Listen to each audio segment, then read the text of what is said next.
Welcome back to Wordy Worthy Woman. Joining us this week is the brilliant and endlessly fascinating Rebecca, or as we know her, Bex. She's a researcher of ancient and modern history at the University of Oxford. She's here to show us that history isn't really just about the past.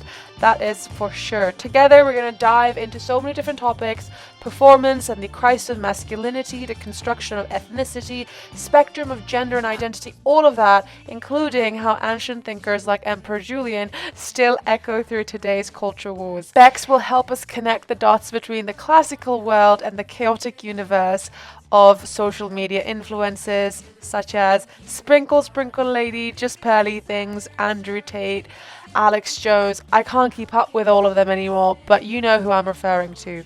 I hope you'll enjoy the episode. Let's get into it. Let's judge it out, shall we?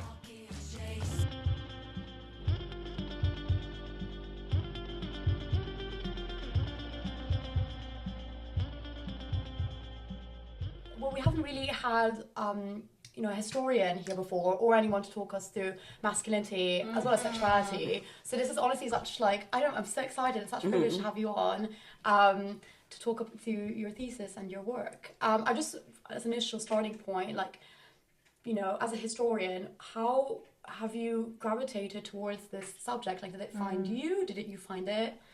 So I used to specialize in sexuality for about 4 or 5 years, but it got to the point where I was like, if I read the word penetration one more time, I am going to... It's like, I get it, you're better if you are insertive, the active party. But I just very much got to the point where I'm like, I don't think I can take any more pleasure out of this. And so initially, my thesis topic was the sex lives of the Roman emperors. And so I went through all the historiography, and I was like, I was reading about all their sex lives, collecting all the anecdotes and looking for patterns. And apart from the fact that obviously they're more likely to criticize your sex life if you were a bad emperor, they are much more willing to forgive if you've got some... And in that, I found this association between being a good soldier and a good man. And so I really leaned into that, which I suppose brought me to this very interesting period in the 4th century, where Roman manhood is hitting the fan. In the sense of there's the first major military defeat against the northern barbarian foe, because traditionally the big enemy had always been Persia. They're sophisticated, they've got the military might, they have large amounts of land and wealth, whereas the Germanic tribes were primarily individuals. They'd sometimes unite, but they never presented a unified threat. Was it mostly tribes then? Yes, but it's in this later period where they start ganging up together against the Romans rather than being incorporated within their system. So this all comes to a head in the refugee crisis of the 4th century, which became a military crisis, where the Grutungi and the Turvingi in the area of modern day Ukraine actually were wanted to migrate into the Roman Empire because they were being chased out by the Huns. And they didn't want to face the Huns, and so they were running away to Rome to create some buffer room between them. And so they applied to the Roman Empire, where this was very standard because incorporating foreigners into the military had been as old as a Roman military, because often it is purely a numbers game, and so you want to maximize by getting as many foreign mercenaries in various forms into your army as possible. And often they'll have different skill sets in war, which can be useful for having shock troops, and particularly in this later period, it's fewer large scale battles and more ambuscades. But they allow one of these Gothic groups into the empire, but the Roman generals completely mishandled the immigration process. So there was a famine going on at the time, and they were basically not feeding the refugees, to the point that some of the Roman officials who were overseeing it actually bought the Goths' children in exchange for dog meat. Oh my god. And this caused so much a resentment that they rose up against the Romans, and very quickly Roman generals started, in response, a pogrom against all the Goths within the army in their area, which causes even more resentment. They join up with other Gothic tribes, and this all leads to the Battle of Adrianople, which is the largest military defeat since Cannae, where 1/3 of the Roman army was destroyed, and the emperor was killed in battle. It led to a 4-year Gothic war, a complete loss of access to the region, and this was experienced, at least in the text of the period, pretty traumatically. And in the year following, there's the most military laws introduced in any period in Roman history. In terms of recruitment. So who are you allowing in the army? And my work argues that you can sense that there is a crisis of masculinity taking place, particularly in forms of how we imagine foreign men, not only in their own right, what qualities of mind they might have, how their physiques may differ from yours, but also what their influence means on you within your society. Because the Roman narrative, they're golden age thinkers, so they think everything's always just getting worse. So it's all about the mos maiorum, for the morals of our ancestors, but morals, more customs, their habits, because they think it's these lifestyle factors which are going to mean whether you are ready or not for war. And often this is conceptualized in terms of masculinity. And so real men are upright, strong, tough, like tightened muscles. And so there's this association between obviously hardness and manhood. Whereas the other end of that, of men that are not ready, are soft men, malakoi, Canadian, where it's like they view leisure and pleasure in general as a feminizing, because it loosens your body and relaxes you, and without that tension, you are not ready. So the title of your thesis then is Fight or Plight: Roman Masculinity in an Age of Unsettled Peoples. And you specifically mentioned that you look at the intersection of ethnic and gender thought. Is that correct? Yes. Okay. I mean, that's already so interesting. Did you find a lot of literature on the topic from that time, or did you have to really pave the way? There's a lot written about it, because it's almost like an ideological conceptual apparatus they have of viewing the entire world. And so it ends up in so many different texts, you can't track it. We could even name unnamed texts which talked about these things. But I suppose what's been slightly more difficult is finding scholarship on this specific intersection, because although there has been some work in incorporating gender and ethnicity, it's often been a bit piecemeal. And also, generally, gender historians don't do military history, and military historians don't do gender. And so there has been a lot of scholarship, but it's been on each individual intersection, which is being evaluated in the scholarship, which is maybe like 5 different areas. Yeah. And when you look at that time and period, are you looking at the aftermath of that event, or are you studying any particular figures? I do focus on certain figures and their writing, and I suppose the specific ways they're formulating their arguments and their thoughts about not only masculinity and what is real masculinity, but also what we should do in the military crisis, how easily and on what basis we should incorporate foreign peoples into empire, how that happens, who isn't a legitimate player. And I found that actually these ideas are often interlinked in writers, but across the board, they have set views of the world and motifs and tropes. And so when they want to convince you or the reader to take on a view or a different outcome, all they do is distort the way where they put the emphasis and the focus and how they're going to tell this same story in a way that will make you agree with them. I think delving into like a sense of crises of masculinity, especially, I mean, looking at it in the army, like punishment's quite a big thing, which we're also, I mean, I think we still get that sense of like, if you don't know how to be a man in a certain way, there's a form of like sort of like societal punishment for that. And you talked about the laws of the army being reconfigured at that point post the loss of that battle. Was punishment incorporated more staunchly in terms of like the way a soldier was meant to be a soldier? So they wouldn't call it most of the time punishment, they'd call it discipline.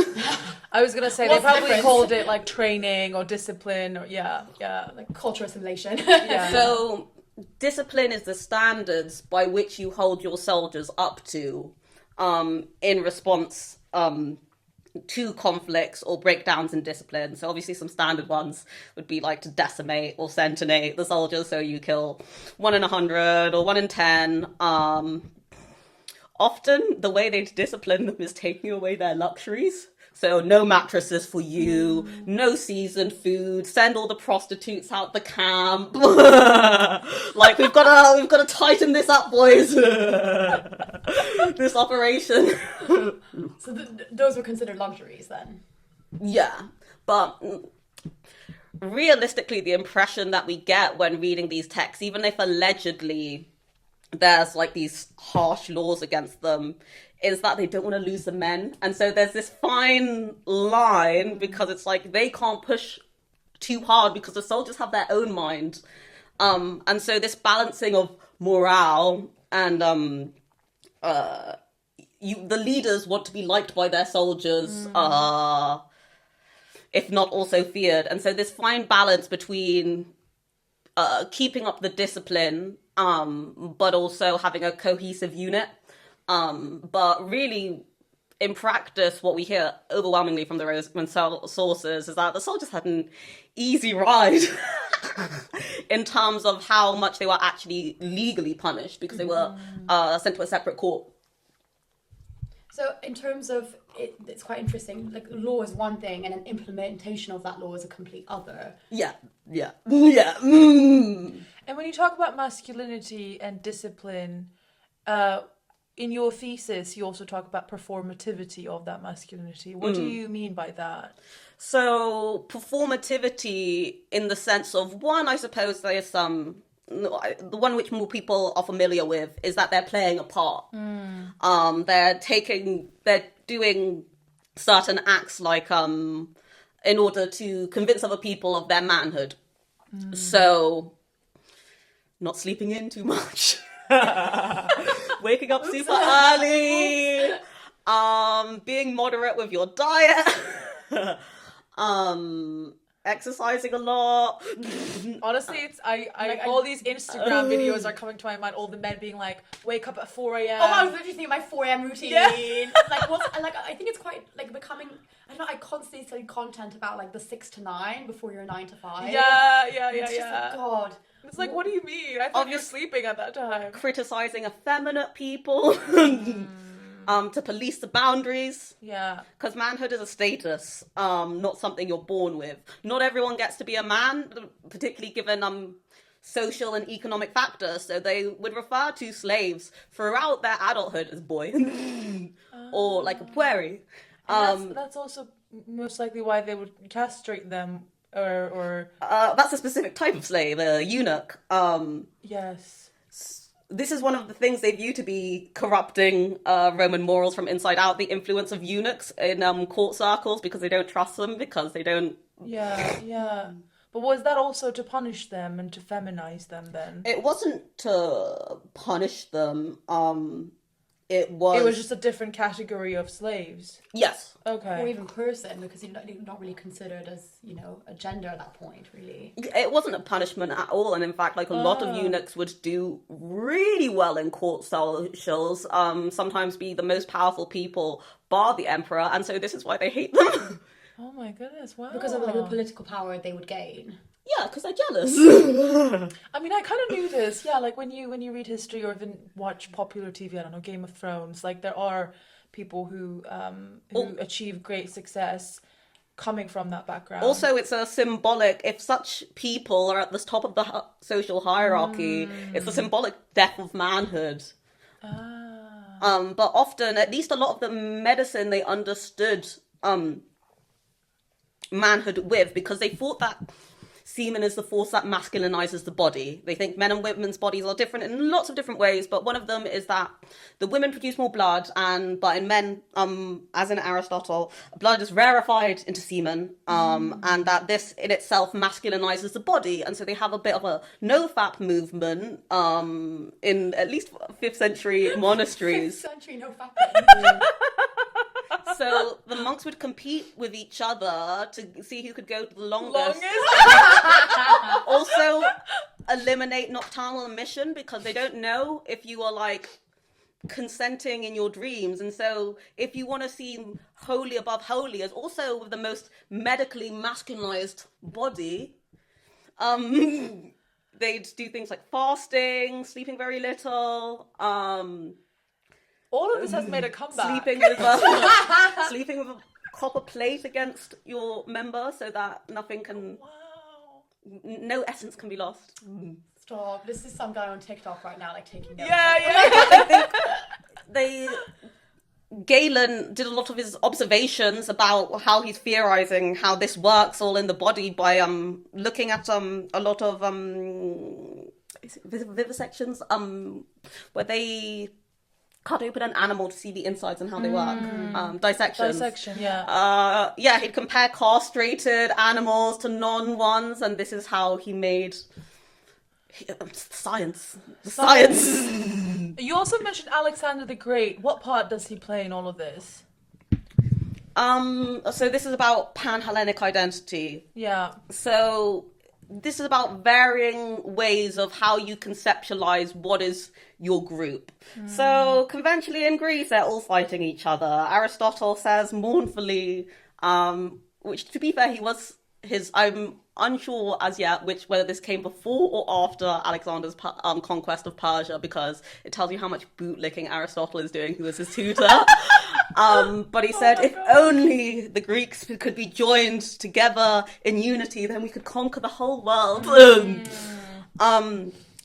Because conventionally the Greek city-states are constantly arguing, constantly at war with each other. They view each other as like racially lesser. So a lot of our writing comes from Athens. So that's Attica. So Ionians in ethnicity. They've said that they sprung from the grass soil itself, like they're directly transplanted, and so they're special and unique and racially pure. But as there's more Persian interventionist politics in Greece after the Persian Wars, after the Corinthian War, where they helped mediate brokering a peace, and so suddenly they were setting all the Greek city-states off against each other, and they're like, this is not on. So a very early vocalizer is Isocrates, who says that we should look past I'll rephrase that.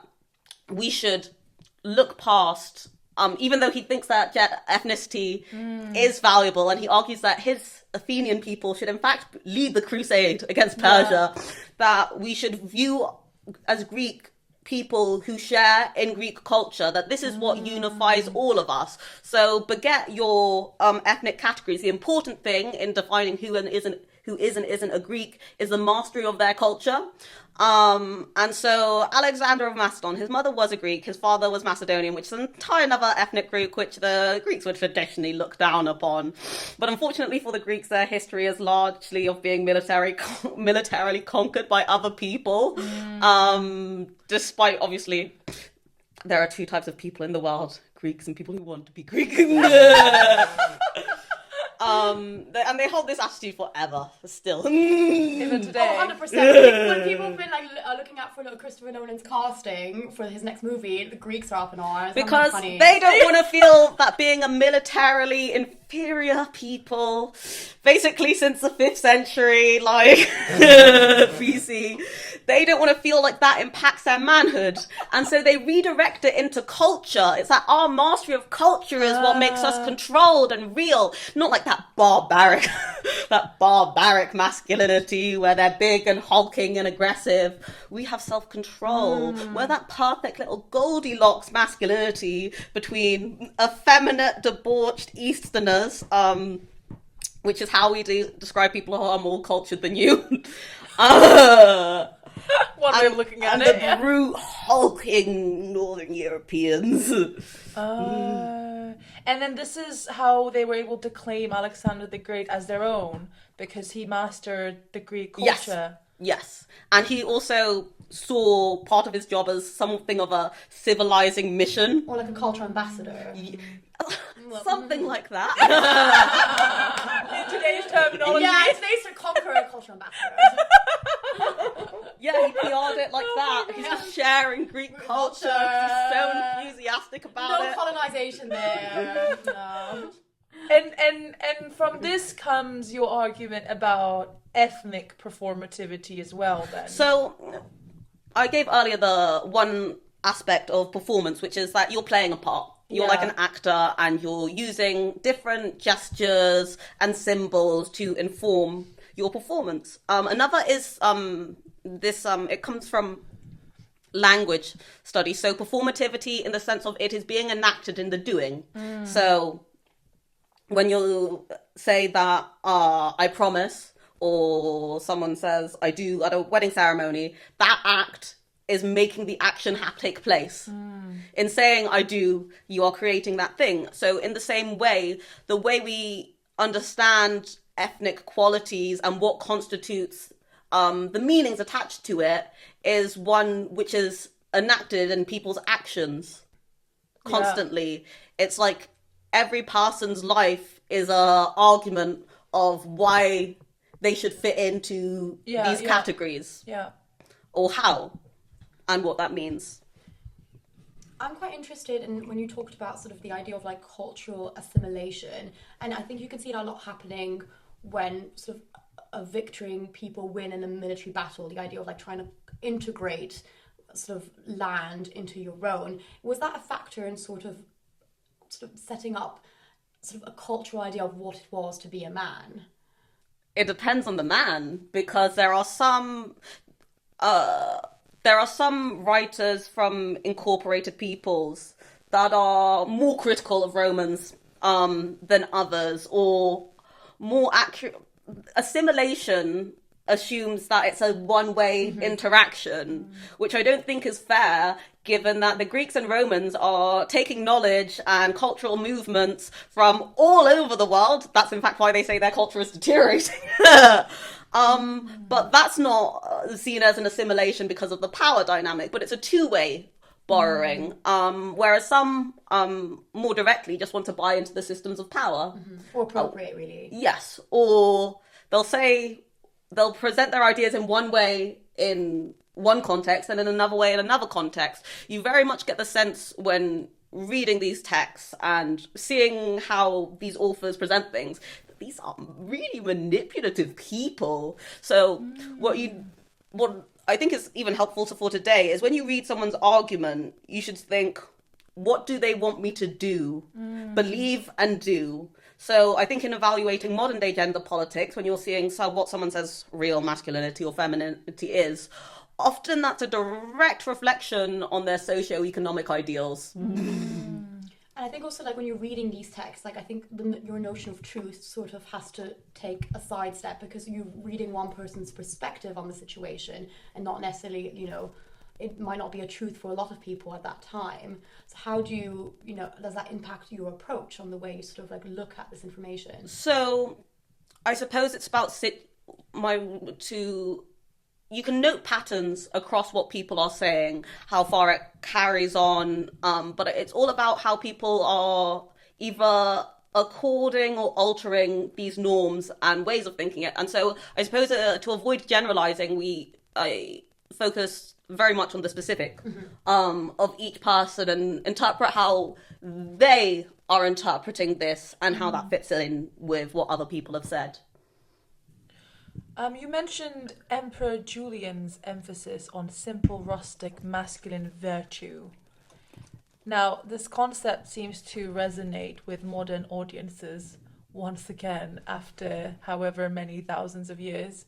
Why do you think that is? Why does Julian's rhetoric from when was he alive? 4th century? Was he around? Yeah, 4th century AD. Yeah. So how is that making a comeback and why?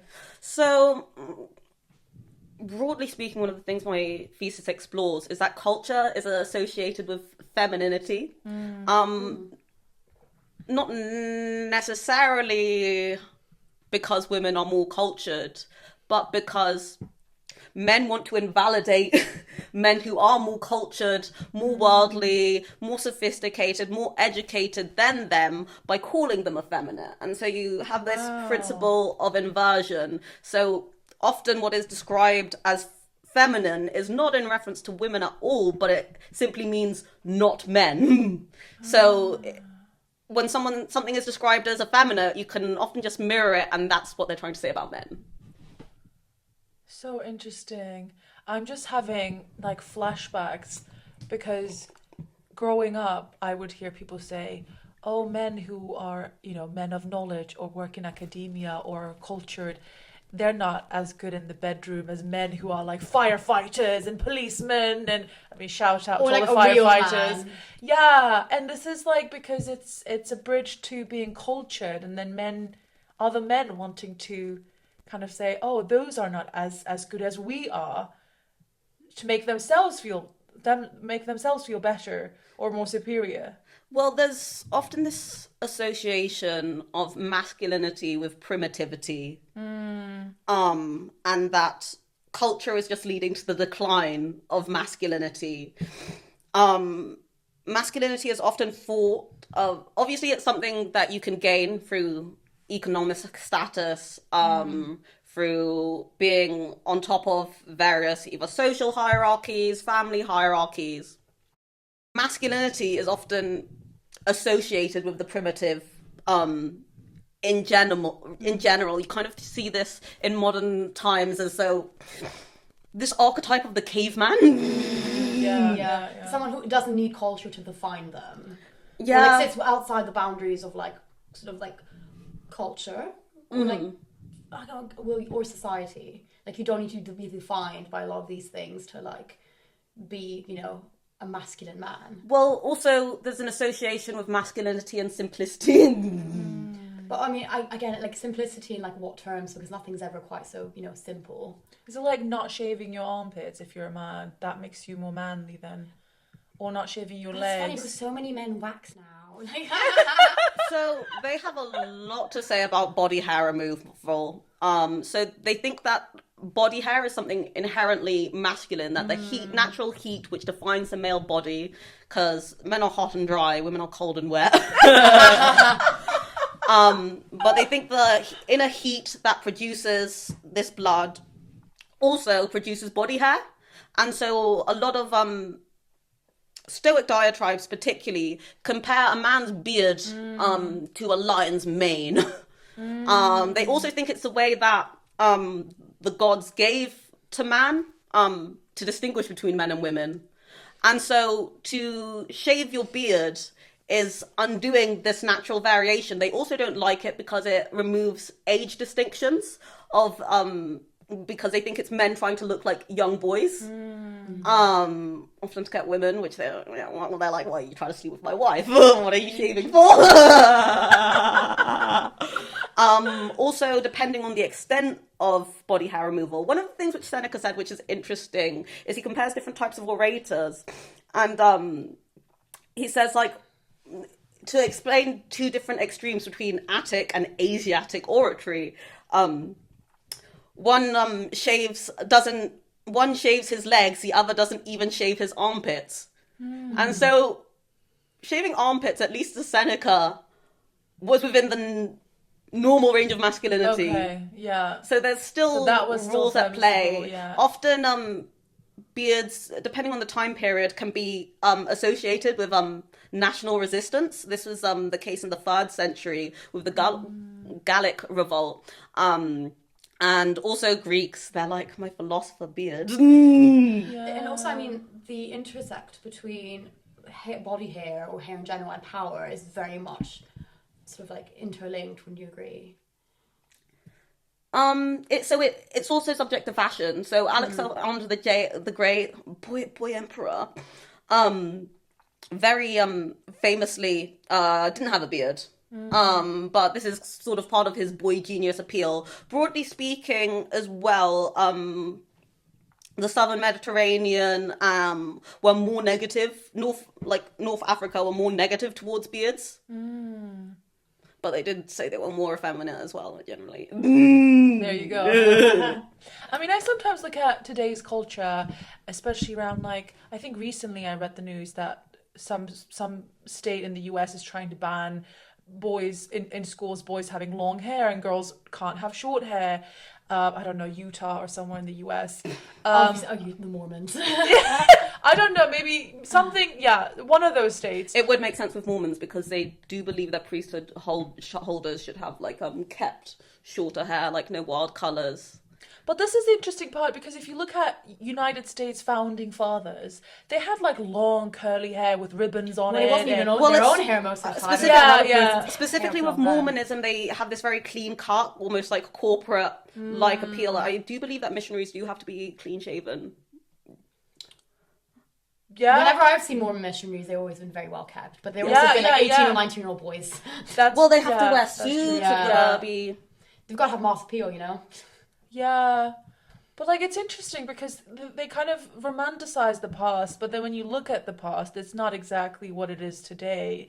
In, like, as I said, like the founding fathers having long curly hair and, like, you know, I don't know, a little blush on their cheeks to look lively and energetic. Like, if you propose that to someone today who's religious or conservative, that they would think that's absolutely gay.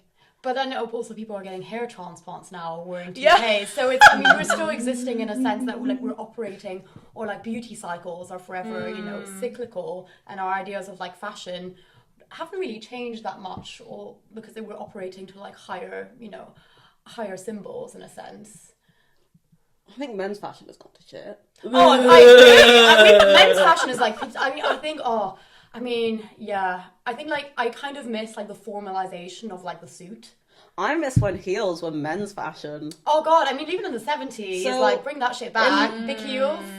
Louis XIV basically said he was the first person to have the red bottom shoes. Yeah, the original Louis. Girl. Two, he made a sumptuary law that he had to have the biggest heels in the court. Like, if you had bigger ones, he'd be, get out. Yeah.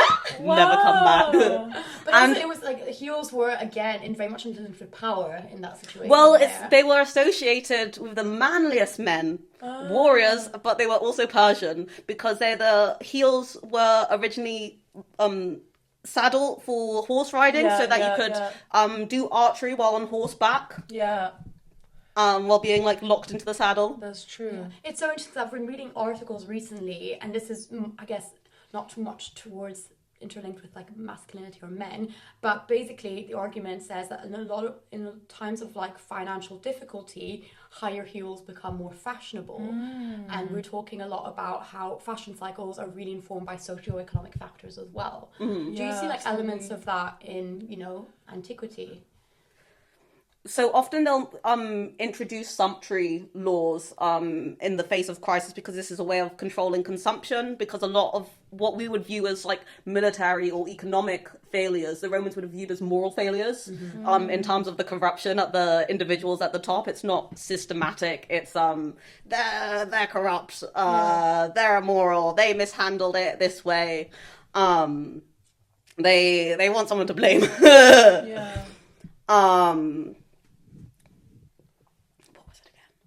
Question.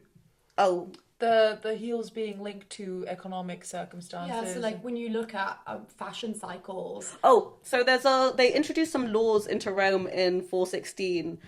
This is after the sack of Rome in 410, where they banned you from wearing trousers and furs.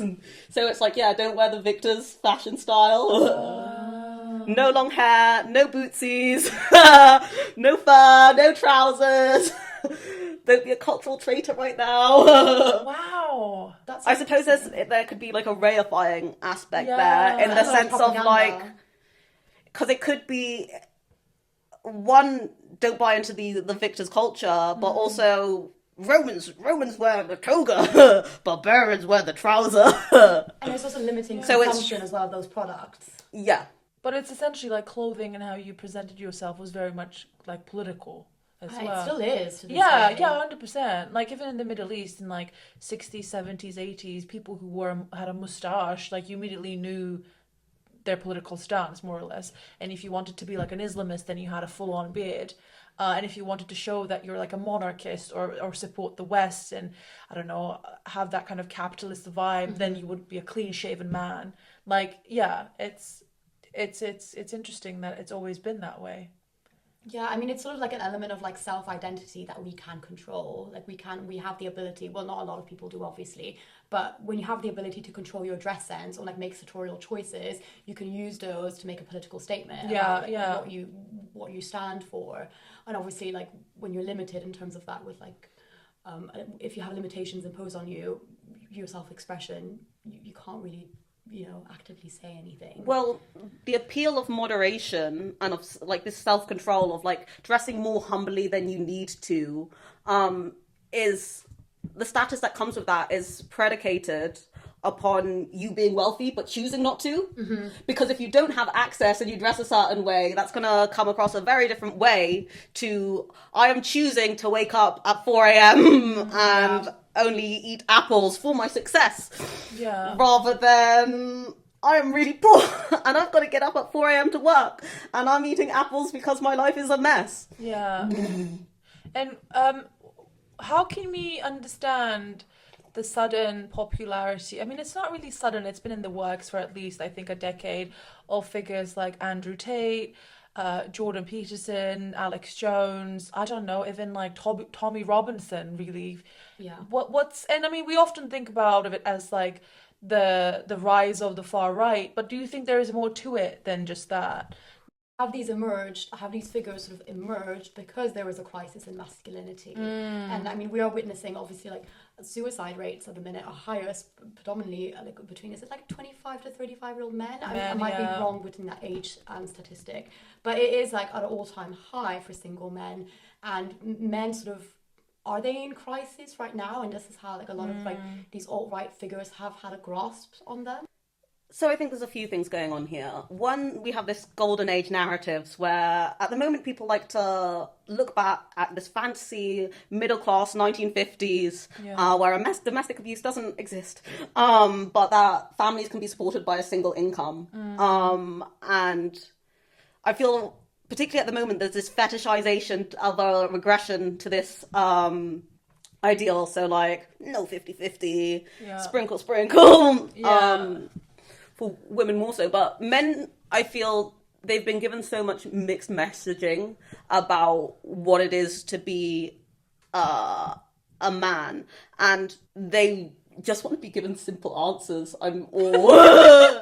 So, a very useful scholarly apparatus for thinking about crisis is presented by Mary Roberts, who did a very good work called What Soldiers Do about GIs in France after World War II. So basically given German occupation and then American occupation in France, how that impacted French masculinity. So she doesn't like the word crisis because it's a bit vague, and it also has very cataclysmic vibes when really these are slow processes of adaptment. So instead she employs the idea of gender damage. So which specific ideals are currently under threat? So in terms of the current masculinity, gender damage, I think men's ability to be providers is very much undermined by the current economy, because even in our parents' generation, it was possible to have a single income household and home ownership and marriage, whereas all these things are decreasing. And so these traditional indicators or measures of manhood are being taken away. But the thing with individuals like Andrew Tate is that they still have these things. It's very aspirational. It's almost like masculinity porn. because they have home ownership, they have women, and so men are almost like, yes, guru. And how is it done? Wise one. Yes, exactly. Tell me your ways. They're standing up for this almost like fetishized vision of the 1950s, where men knew what they were doing. They had a role of provider and protector. And so it provides an answer of like, what is men's role in our society still? And it's that it should be what it was before this economic crisis, but your way to deal with this is just make more money. So true, because I think we were also talking about these followings, and I mean, there's an element of like cult worship to it as well, right? I mean, there's like an idealization of like these idols, and I think the way I see online men talk about Andrew Tate or like the worship of like masculine cults, it can be quite homoerotic to some extent. Would you agree? So Mark Masterson writes about this in a book called Man to Man, and how often affection between men is expressed in homoerotic terms to indicate both friendship, mutual affection. It can be a way to soften power dynamics as well. Wow, interesting. Or to conceptualize them as like you learning from a greater man. Yeah. And what do you think people see nowadays as a greater man? Like how does, like, I mean, for a lot of people, like Andrew Tate is seen as like the greatest example of what a man can be. What do you think has like at the root struck a chord? I think apart from simple answers and obviously the way algorithms work, like the most extreme views are forced up to the top. But it provides simple answers to very complex questions about how men can gain value and meaning from their current experience and where they fit in to modern culture. Or like to self-validate. Well, it's external validation because it's like other men thinking that I'm a man, other people recognizing the women that I have, the money, the homes. I mean, this is exactly what we see, is that Andrew Tate getting endorsed by Trump and Elon Musk. It's like these other powerful men saying, oh, I see you and I agree with you, and you've been vilified and been sent to Romania, and actually we're going to help you out. And that's their fan bases overlap and then join each other in rejoicing this new era of untouchable manhood because they were silenced before. I mean, I think the element of silencing is also quite visible when you talk to people who sympathize or even endorse Andrew Tate or the likes of Andrew Tate. They will say, oh, he's got great points he's making, but I understand like some of the stuff he says is completely unacceptable. So like there's still the element of whether they actually feel ashamed that they like Andrew Tate or it's a protective mechanism. They're like, I agree with him, but not with the extremes. So like, don't think I'm the same as this guy, but he's got a point. Well, I think there's a few things to this. One is that people on social media are more likely to openly profess left-wing views. And so a lot of people do feel on the left and right that they need to self-censor to a degree. And so there's currently a big backlash against that and being like, let's just say it how it is.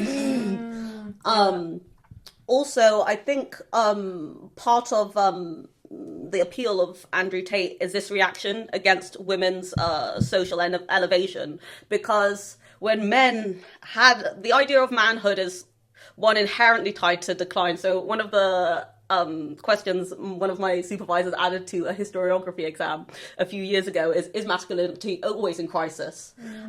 Because it's something that both as an individual man and within a group you are constantly at risk of losing. Whereas with femininity there's not this sense of loss or that it's threatened in the same way because it's traditionally been the passive receptive role. And so as women are doing really well in education, economically, single women are one of the happiest demographics, whereas married women with children is one of the unhappiest ones. That I do think men feel threatened and they don't know where they fit into this picture. And so to be able to place themselves above a woman as provider and protector, what you're inherently saying in this inverse dynamic is you can't protect yourself. You can't provide for yourself. And so it's an act of projection onto women in order to place themselves above it, to feel better about where they are. Yeah, because when for so long, for so many centuries, your entire identity being a man is defined by being the protector and the provider, and suddenly that's just has radically changed the past, 4 decades. Like it's almost, it should have been expected that we would reach a point where men are just like, well, what do we do now? Like, what can I offer? Yeah, like, what is the purpose of my existence? Because women are protecting themselves, they are providing for themselves, sometimes with their families. Like, what am I doing here?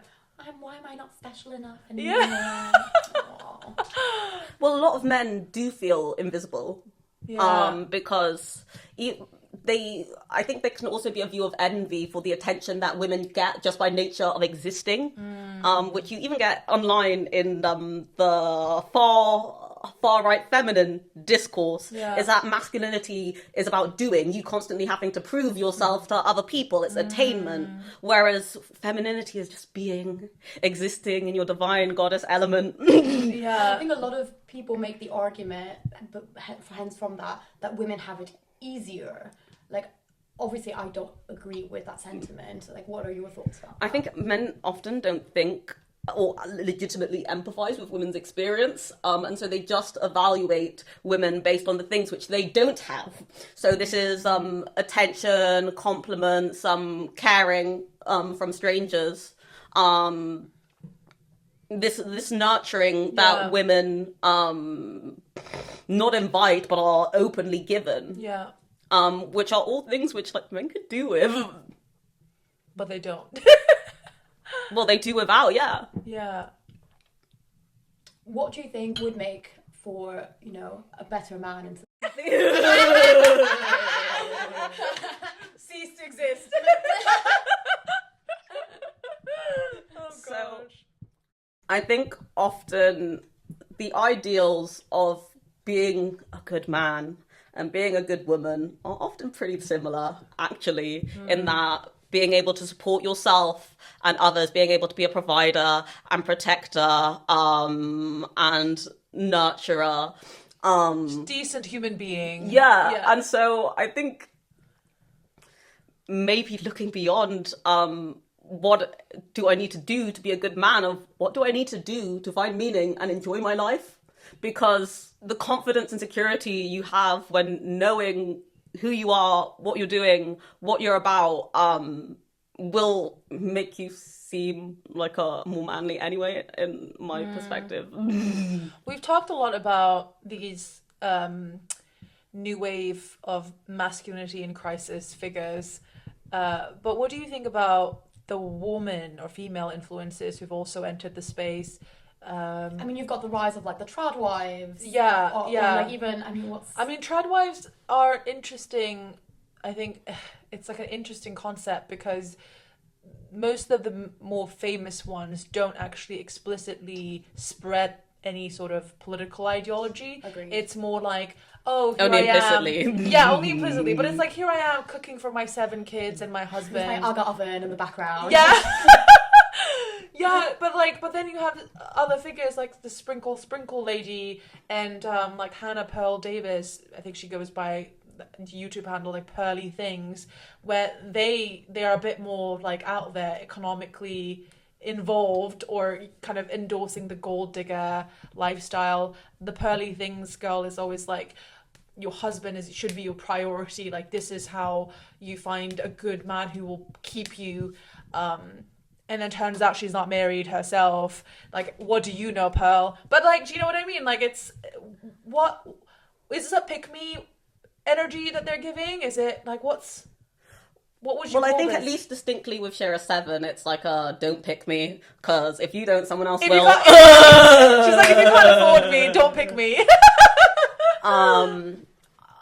I do think there's almost, particularly in Shira 7, this trauma response to this kind of equivalent far right masculinity of like Shira has said that a man will never be truly in love with you. They can have affection for you, they can be infatuated, they can feel obligation and familiarity, but then you're never going to get a true love from a man. So just get the bank. They're always going to cheat on you. So just make your wish list for when it happens. Kind of interpersonal felicity is not very seriously engaged with. I do think it is this shared economic fantasy of being able to be supported and also simple answers for complex questions.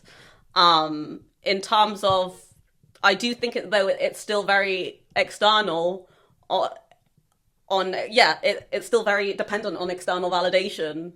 That I am validated as a woman by having all my bills paid or by being able to exploit as much money from as many people while giving them nothing in return. But I think what she's saying is that you are giving your body in return, right? With Sprinkle Lady. So she's like, if I'm in a relationship and you're going to cheat on me, I'm going to cook you a meal, you're going to take my time to at least like buy me that Louis bag, at least, take me on a first class flight to, I don't know, Melbourne, whatever, so like it is a bit transactional in the way she's presenting it, right? Well, maybe it's because, I don't know, my argument maybe here, playing devil advocate, is because men can't like physically, like, again, we talked about like being in, well, like maybe like a wider recession, they can't actually afford to do those things anymore, so you get the cheating and everything without the benefits. Well, men are more likely to cheat on women if they earn more money if the woman earns more money than them. Really? What? The audacity! Indeed. Because they don't know where they fit in.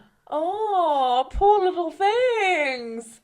They don't know where they fit in. Yeah, they don't know how to be a trophy husband. What does it take to be a trophy husband? If I start now, you won't be able to broadcast it. Let's go. But at the very least, like all your meals cooked, house spick and span, they've got to be looking good when you walk through the door in the evening. They should have some artsy hobbies. Painting, pottery. They should read a bit, but not too much. Yeah, have some philanthropy work on the side. Keep themselves busy in the day while I'm out making bank. Okay, so I, female 22, overheard my boyfriend, male 25, of almost 3 years, in the other room praising about Andrew Tate to his friends the other day, and I followed up with him on it when his friends left. I asked him what he liked about the guy, and he said, he states really good arguments, however, he does say some messed up stuff sometimes. I then start questioning the few things I've heard Andrew Tate say. Do you believe you'd feel safer if a male pilot was flying a crashing plane than a female pilot? And my boyfriend said yes, and the reasoning was that men do better under pressure and they're not as emotional as females. My defense I don't know, darling. Like, looking at the state of the world right now. My defense against that was that they all went through the same training, got the same certification, and airlines would never put someone who isn't capable of maneuvering a plane in the cockpit, and that emotions have nothing to do with it. He just couldn't seem to see my defense as logical. Another thing we talked about months ago, not relating to Andrew Tate, but with the same mentality, is that women's body counts matters and men's don't. I told him it takes two to tango, and that my body count should matter as much as his, if it matters. His is in the 60s, mine is a whopping 15. When I told him my body count, after days and days of him pushing my buttons on it, he said, yeah, that's a little high, but I can work with it. I'm not looking for any advice, just wanted to tell someone about my recent discovery while I put my thoughts together. I think you need a new boyfriend, babe. I think they don't want to be compared with other men because men are constantly being compared with other men because they have to fight to have any position or status within their society. They don't have the social support systems where they unionize in the same way that women have more active friendships and relationships. And also, I suppose it's by nature of this like left brain bypass of if you're not as in touch with your emotions, you will default to comparison. And so they don't want to be compared by that many men. Also, if they're getting external validation from sleeping with a woman, they may feel less special if they contextualize that within however many partners they've been with before. Men will often project emotionality or lack of logic onto women, but this is in order to maintain their own stance as logical. So it's binary opposition. If I'm this, then you have to be that. And it's also a way of them not engaging with the ways that they are being emotional.